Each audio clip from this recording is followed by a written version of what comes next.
માતા જય ગોપાલ પારુલ દેવ દયા ટ્રસ્ટ. તો આજે 12 તારીખ રવિવારે સવારે વહેલા 4:30થી સવારના 8 વાગ્યા સુધી સેવા કરતા પારુલ દેવ દયા ટ્રસ્ટના ગૌ સેવકો. તો અહીંયા તમામ અમારું ગ્રુપ એક અઠવાડિયામાં 11 વાર સેવા ગૌશાળામાં બધી સેવા આપે છે. તો આમાં જેને જોડાવવું હોય અમારા કોઈ પણ ગૌ સેવકનો નંબર મેળવીને અમારે જોડાઈ શકે છે. રાતના વારા છે, દિવસના વારા છે. અને એક બીજું મારા ભાઈઓ, આ ભગવાનની સાક્ષીમાં કહું છું કે આ ઉત્તરાયણ જેવો તહેવાર તો આવે છે, બહુ તહેવાર સારો જ છે. તો આપણે પતંગો તો બહુ ઉડાડવામાં આવી છે, કારણ કે એ શોખની વસ્તુ રહે. તો બરાબર, તમે પતંગ ઉડાડો છો માપમાં ઉડાડજો, કારણ કે મૂંગા જીવને બહુ તકલીફ પડે છે, આના જીવ દેવા પડે આખા. બરાબર, અને પતંગ ઉડાડવાનો વાંધો નહીં ભાઈ, પણ તમે એક ફટાકિયા ફોડો ને સાંજે 5 વાગ્યા ને 4 વાગે, એ બંધ કરજો.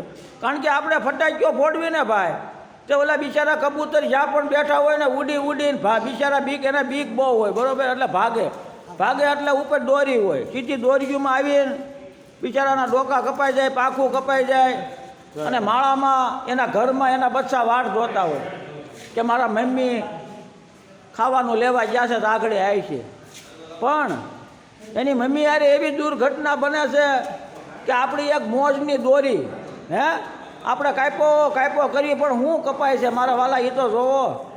કોકના મોઢા કપાય, કોકની પાખું કપાય, એવું નહીં, માણાને નથી બિચારાને ડોકા કપાઈ જતા. આપણે વિડીયો જોવી જ છે ને. એટલે એક આપણી ખુશી માટે કોકના જીવ જાય. તો એક ફટાકિયા કોઈ ફોડતા નહીં. કાલનો દિવસ ફટાકિયા દિવાળી ફોડી લેજો, ફોડવા હોય એટલે. આપણા ફટાકિયા ફોડવાથી બધા જીવ બિચારા ઉડીને ભાગવાની કોશિશ કરે. એટલે આ એક ધ્યાનમાં રાખજો. ભગવાને સારી બુદ્ધિ આપી હોય તો બુદ્ધિનો ઉપયોગ કરજો, કોઈનો જીવ ન જાય એવું કામ કરજો. બરાબર, ફટાકિયા નહીં ફોડતા કોઈ. દિવાળીએ ફોડી લીધો, જેટલા ફોડવા એટલે પેટ ભરી. આટલું ધ્યાનમાં લેજો. આ તમારું કરેલું ભગવાન ક્યાંય નહીં જવા દે, અને પછી ઓલું ક્યાંય નહીં જવા દે.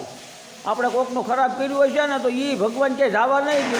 એનો બદલો આપણને ભગવાન આપશે જ, 100%.